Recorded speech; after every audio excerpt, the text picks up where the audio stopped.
कोमल, यहाँ आओ, देखो ये खूबसूरत नजारा, प्रकृति की ये अनूठी दुनिया में हमारा सपनों का और खुशियों से भरा हुआ एक सुंदर सा अपना खूबसूरत आशियाना होगा। बिल्कुल हमारी कल्पनाओं के अनुसार है। कुछ दिनों में जरूरी कागजों पर अपने हस्ताक्षर हो जाने के बाद इस प्रकृति की गोद में हम अपना जीवन अपने आशियाने में सुकून से गुजारेंगे। आदित्य अपनी धर्मल पत्नी कोमल से ये सब प्रकृति की गोद में बसे एक जमीन के टुकड़े पर खड़े होकर कह रहा था। आदित्य को इतना खुश देखकर कोमल भी बहुत खुश होती है। आदित्य की मेहनत ने आज रंग लाना शुरू कर दिया है, जिसका इंतजार कोमल बहुत लंबे समय से कर रही थी। दोनों प्रकृति की इस सुंदरता को देखकर मोहित हो चुके थे और कल्पनाओं के समंदर में लहरों रूपी खुशी को महसूस कर रहे थे। आदित्य और कोमल कॉलेज के दिनों से ही एक दूसरे को पसंद करते थे। कॉलेज के बाद आदित्य ने व्यापार करना शुरू कर दिया और कोमल को वन विभाग में अच्छे पद पर नौकरी मिल गई।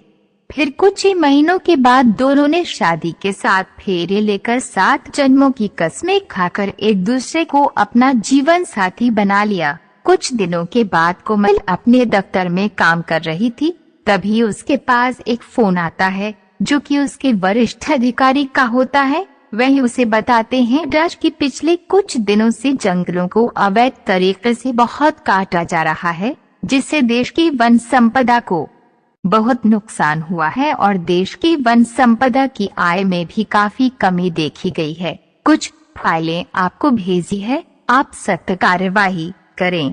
कोमल विभाग के द्वारा भेजी गई फाइलों को देखती है। इन सभी फाइलों में उसके और आदित्य के आशियाने की जगह भी होती है, जिसमें साफ साफ लिखा होता है कि ये अवैध तरीके से बेची जा रही है। कोमल सोच में पड़ जाती है कि आदित्य और उसका अपना खूबसूरत आशियाना अवैध है। इसका मतलब अब उनका आशियाना नहीं बनेगा। अब उनके सपनों का क्या होगा? अब हम क्या करेंगे?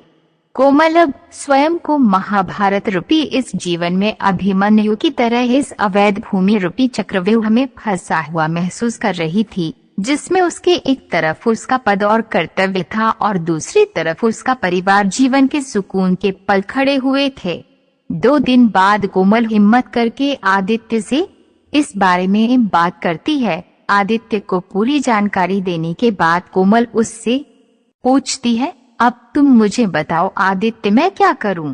एक तरफ मेरा फर्ज, मेरा कर्तव्य, मेरा पद है और दूसरी तरफ हमारा अपना खूबसूरत आशियाना। कुछ पलों की खामोशी के बाद आदित्य कहता है, देखो कोमल, तुम वन विभाग में एक अच्छे पद पर कार्यरत हो। तुम इस मामले में अपने विभाग के वरिष्ठ अधिकारियों से बात करो, उन्हें समझाओ ये हमारे जीवन के सुकून के पल हैं जिन्हें हम जीना चाहते हैं। एक व्यक्ति अपना जीवन बेहतर तरीके से जीने के लिए ही कार्य करता है, नौकरी करता है। आदित्य की बात सुनकर कोमल कहती है, राज आदित्य, मैं बात करती हूँ अपने वरिष्ठ अधिकारियों से, ईश्वर से प्रार्थना करते हैं कि वे हमारी बात समझें। इस बातचीत के बाद कोमल और आदित्य दोनों खाना खाने के बाद अपने कमरे में सोने चले जाते हैं। अगले दिन कोमल अपने विभाग के वरिष्ठ अधिकारियों के साथ में बात करने के लिए उनके दफ्तर चली जाती है और उनको पूरी जानकारी देती है। वरिष्ठ अधिकारी कोमल की बातों को सुनते हैं और उससे कहते हैं, आज की अभी विभाग की मीटिंग होनी है, हम उसमें ये बात भी रखेंगे, फिर देखते हैं क्या होता है। कोमल उनसे एक उम्मीद लेकर वापस आ जाती है। कुछ दिनों तक कोमल और आदित्य का मन अपना खूबसूरत आशियाना और अपने जीवन के सुकून के पल को जीने के बारे में सोचता रहता है। कोमल अपने वरिष्ठ अधिकारियों के निर्णय के बारे में कल्पनाएं करती रहती है।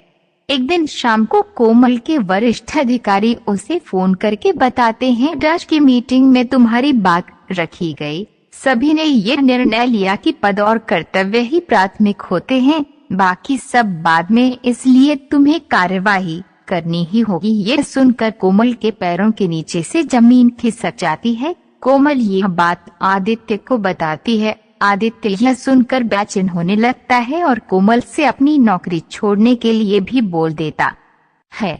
कोमल को बहुत बुरा लगता है। शासकीय कार्यवाही करने का दिन भी आ जाता है। सरकारी कर्मचारियों की टीमें बनाई जाती हैं, जिसका नेतृत्व कोमल करती है। कुछ ही घंटों के बाद अवैध निर्माण और अवैध जमीनें शासन को लौटा दी जाती हैं।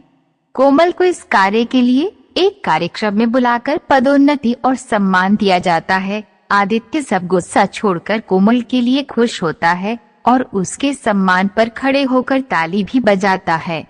यह देखकर कोमल को बहुत अच्छा लगता है, मगर अंदर से उसको बहुत बुरा लगता है। दोनों कार्यक्रम से विदा लेकर बाहर निकलते हैं, तभी एक सरकारी कर्मचारी उन्हें गाड़ी की चाबी और उनके सरकारी बंगले की चाबी देकर सैल्यूट करता है। जब वह दोनों गाड़ी में बैठकर वहां जाते हैं, तो अपनी जिंदगी के सुकून के पल जीने के लिए उन्हें अपना खूबसूरत आशियाना दिखता है। प्रकृति की गोद में बसा हुआ मनमोहक और अनूठी प्रकृति की दुनिया में, जिसे देखकर दोनों खुश होकर एक दूसरे को